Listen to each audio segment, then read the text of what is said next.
see. What time is it? It's 5. Oh, there's Sharon. Perfect. Quorum. We're working with gas. 5:30, calling me to order. Public comment. Raquel, do we have anybody, any public? No.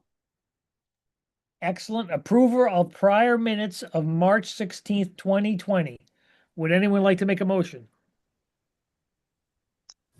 I'll make that motion. They were brief. They sure were. I'll second it. Okay, I'll have to abstain. All in favor? Aye. Oh, I'm abstaining, sorry. Make sure the minutes reflect I abstain. I don't want to be accused of voting unnecessarily. Let's see. Moving on to old business, hearing none. Architect, construction manager, OPM support. Adam, I think you're doing the collective team report out. Yep. Good evening, everyone.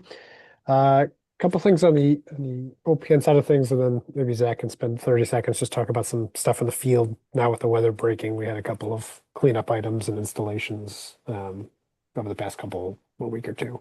But tonight we're working through the last Kilbane change order, which is good. So I've had some discussions already with the town about financial closeout, getting that all wrapped up as part of the last ultimately the last grant submission or grant reimbursement submission to the state, which would be the sort of the final, if you will, prior to audit. So you get all your ducks in a row and submit it. And this project has done a good job. All parties involved, Kilbane and the town finance team of keeping things kind of in lockstep as we're going through. So it should be a pretty clean and relatively painless closeout exercise in terms of the grant process is concerned. The federal tax credit I submitted, which should be hopefully the last round of documents to CLA, the tax consultant, for them to put the final touches on that.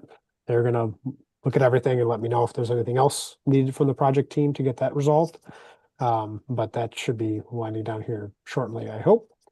And then some items coming up. We've been talking a bit with the superintendent about a potential Board of Education meeting in May. That amongst just kind of a touch base. There's one vote that the Board of Education needs to make as part of the grant process to formally accept the project. We usually want to wait until a little bit after the building is open just to kind of make sure everything's running okay and they're not accepting a building with massive holes in it or something. But it is an important vote to have completed because it starts the clock on the next project. There's a 20-year lapse period. So if there wanted to be a major renovation of the school, you couldn't resubmit for grant application funds until after that period is expired. So it's a good vote to have completed and on the books for the next SBC a couple decades from now. And then one final note, just before we get to the rest of the agenda, the solar, call it the 99%, if you will, solar documents are with the committee packet, just for any final comments, if there are any, before Tectonic Cola Road can put stamps to them and close that component of the project up. And then those drawings would live with, I've been talking with Ben, as part of when that project would be packaged up and assembled. Those would be ready and raring to go for whatever ultimately the town moves forward with it. So that's what I have. I have a few comments or questions on that. Nothing major. When the time is proper for that. You mean about the timing of the solar? Yeah, I guess. We'll make a motion to open the meeting to open discussion on the solar project. Basically,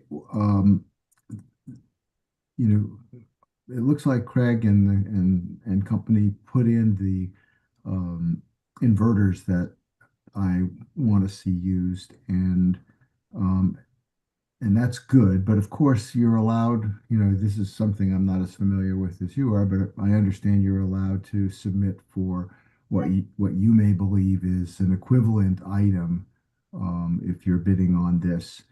And I want to just point out that SMA's Core 1 inverters don't require this, and I apologize for technicality, but those inverters don't require optimizers. And optimizers, in my opinion, as the owner of and service person for 25 arrays, optimizers are probably the least reliable component that we have to deal with. And other manufacturers that supply inverters of that size require the use of optimizers. So my issue is that there's a humongous difference between a Core 1 that doesn't require the use of can't use optimizers. You just connect panels to it, versus say SolarEdge, which is a competitor that requires the use of optimizers, which we have in again the 25 arrays that I own. We have failures on optimizers rather regularly, and they're just not as reliable. So I don't want to find us in a position where somebody substitutes, the core something for the Core 1. How do we prevent something like that? So without having this spec in front of me, but I can surmise how it's written.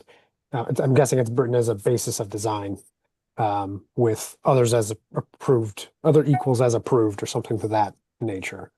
In that scenario, again, whether this is bid out tomorrow or 3 years from now, where maybe there's different manufacturers, if the basis of design is a product that has some feature, ultimately it would be within the town's prerogative to, and an architect on board or whomever at the time, to confirm that the alternative product does meet that or equal component of it. So we deal with this all the time on, normal construction projects for other things, whether it be lighting or even things like furniture, where you get into what is the or equal component of it. And sometimes it's a judgment call, and sometimes it's just a raw technical specification. And so if the basis of design were to not have optimizers and the other products do require optimizers, then that's a decision that ultimately the town could make to say, look, this doesn't meet the basis of design in terms of the various constituent components. Now, again, maybe that's something that could be clarified more, and I'm writing down that note just to kind of circle it on the back end. But when it is something written as a basis of design, it's helpful to have what the basis of design is to serve for a future bidder to be able to check all the boxes or not. And so either way, I've written this one down to kind of emphasize that point. And so if it's multiple manufacturers that can meet that, then great. Then there's multiple manufacturers that can meet that. Well, at this point, there aren't. And of course, 2 or 3 years from now, anything could happen. But, I may not be around to bitch and moan, but I think that it's unbelievably important when it comes to the reliability of the system to have that in there. So maybe you can bang something out, or I can, or we can work together just quickly. Or maybe KR can put in that the Core 1s were chosen not only for their other superior conditions of operation, like for example, they handle more heat on being on a roof than most other inverters. But now you're getting into degrees and stuff like that. But the lack of optimizers is such a serious kind of a consideration that we should put something in there. Maybe, or if Craig can add something that, that's really important. 3 years from now, who knows who would review that? But, it's not obvious to me that the town has the technical qualifications to review these things. It's, we don't have a staff engineer, electrical engineer. Right. And they're right in that scenario, there might be some tweaks or whatever needed at the time to align the drawings and specifications with whatever the latest and greatest is. So I suspect that there would need to be some technical outside consulting, whether it be revisions to the drawings or just, for example, I have another project where we have a, on-call sort of architect to help with these types of one-off questions that can largely be handled by town staff, but they can't confirm if this type of sound rating is equivalent to that type of sound rating. So you shop out that question, but you don't have full-time, architects and engineers doing all the nitty-gritty. So there's ways to moderate that on a project management perspective, but either way, like I said, I wrote down the questions, so I'll start a string after the meeting. Yeah. Other than that, I read through everything, and it's a very thorough, very excellent start to this project for sure. Yeah, I think the board of education was interested in pushing this a little. I think it's in the CIP a couple years out, but I think there was some momentum trying to move it forward a little bit. Particularly when we get the tax and if we get the tax credit back. Yeah. And I'm seeing I'm putting a small addition to one of the systems on it, and I'm seeing even in smaller systems, this thing is only 25 panels, I think.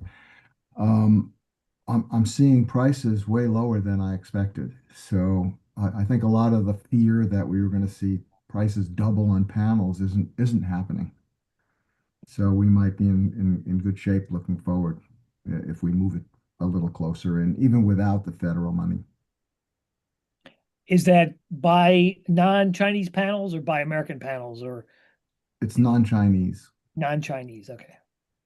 So the East Asian panels, but not American produced, right?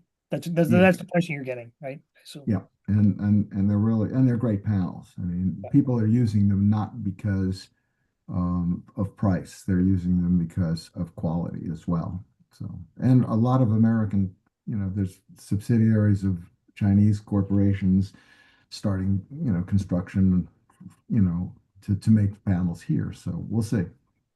It's interesting. well, hopefully sooner than later we'll get you a big scissor out there on it. That'd be nice. Thank you. And then just for 20 seconds, Zach, you want to just share about the couple of things that were completed, the buddy benches were installed, that kind of thing. Yeah, sure. So the only updates over the past week, we completed just a couple change orders kind of pushed out just due to weather this past winter. So the buddy benches were installed in the pre-K K playground. Those 4 benches were taken care of Friday afternoon, so that has been complete in full. And then lastly, one of the other bigger activities that we did have as well is the main canopy in the southern portion of the building by the main entrance, by the main plaza.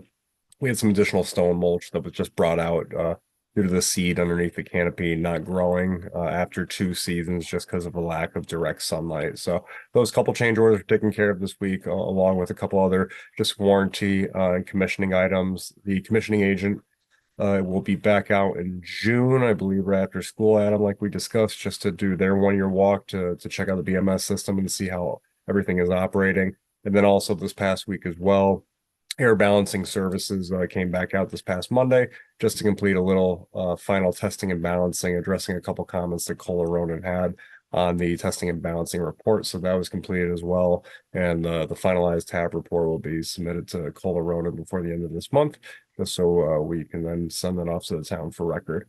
Outside of that, the only other notable update and kind of a positive one that I do have is we just found out today from the Connecticut Building Congress that the Neck River Elementary School, I'll share my screen right now, actually just won the CBC award for category of pre-K 12 schools for large. The larger ones, I believe, was anything north of either 15 or $20 million. So can everyone see my screen right now?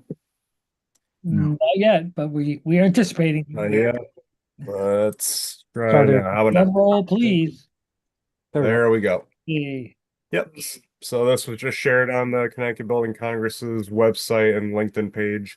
But again, Neck River Elementary School did win first place for K through 12 construction for large scale. So I believe the parameter was either 10 or 15 million or north of that. So just congratulations to the entire project team. They are having a banquet this June, on Tuesday, June 9th at the AquaTurf. So we're going to get more information in regards to tables, attendance, seating, et cetera, and then share that with the rest of the project team as well, just separately via either an email or another form of correspondence. But big congrats, great award to see the school and a lot of success coming together from everyone from Tecton, Colliers, this building committee, Gilbane, just seeing the culmination of that and then our success being recognized by the Connecticut Building Congress. So congratulations everyone on winning the award. That's awesome. Just great. Congratulations. Yeah, it's always a nice award. That's a team awards. That's nice. You can get those AIA awards, anytime, but the CBC team award, that's really the one you want. Well, that's all for me. Got it. Adam, do you have some paperwork for us I- to vote on? I do. Let me share my screen. All right, starting off with procurement, there's one PCO, the last PCO from Gilbane, and then a one-off item here, and I've got motions for each, obviously. First one here that I'm screen sharing, was a request that came in for changing a wall sensor, or 4 sensors, I should say, to something that doesn't have the existing configuration because they were getting, as I understand it, kind of destroyed by some of the students in some of the rooms.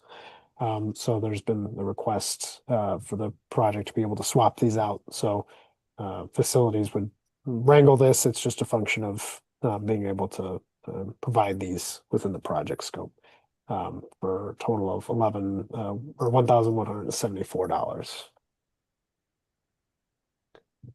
And then the second item, Gilbane PCO or ATP, I should say, 160.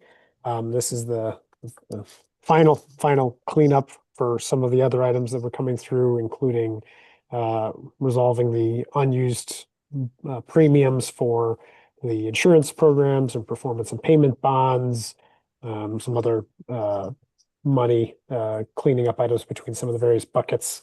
The total net is a credit for just under $40,000, and that would be the final contract value that we worked through with Gilbane, that we get the final pay applications for over the next couple months. Any questions on those before I flash the motions on the screen? This is our last credit, Adam, I assume? Have we, That's a Zach question, unless you want to give you back more money. This is the last one I got. If I find something else, I'll let you know, Graham, but I've looked hard and deep and can't find any other ones. okay, well, you tried. I appreciate that. Do Do you we like have me to someone read who's those? willing to volunteer to read the Sharon? You want me to? Sure. That'd be great. Motion to approve ATP 0160 for change to Gilbane's existing construction contract for a credit in the amount of $39,943.76 for the net return of reconciled funds, including unused CCIP insurance and PMP bond funding. I'll second that. All in favor? Aye. Motion to approve the proposed ABS dated 3/20/26 in the amount of $1,174 for wall sensor replacement. I'll second that. All in favor? Aye. Aye. Thank you. And then moving on to item 6, our invoice packet. We've got invoice from commissioning agent BVH, 2 invoices from the past 2 months from the tax consultant, CLA, Collier's monthly bill, Tecton's invoice for most of the solar, now that we've received those drawings. And then Gilbane's application 25, grand total of just over 127,000.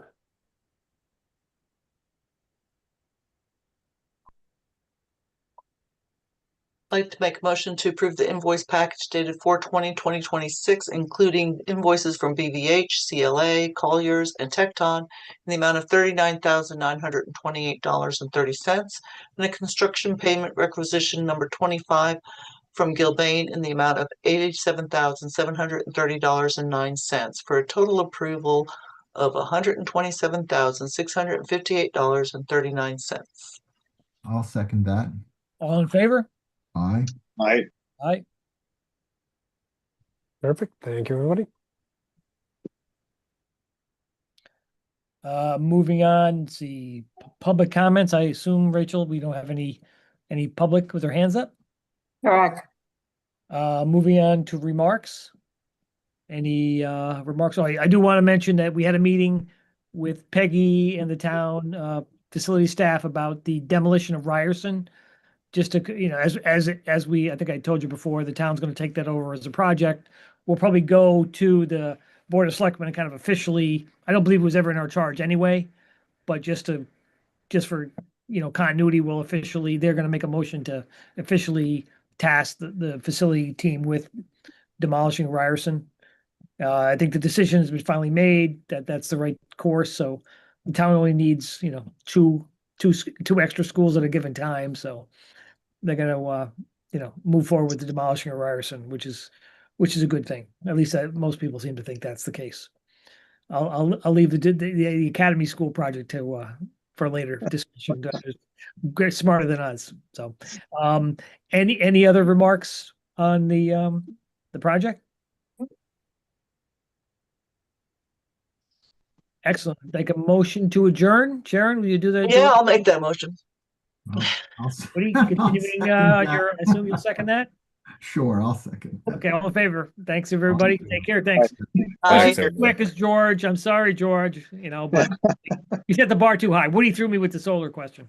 next time, we got Next another. time. Okay, we have a few more, not many.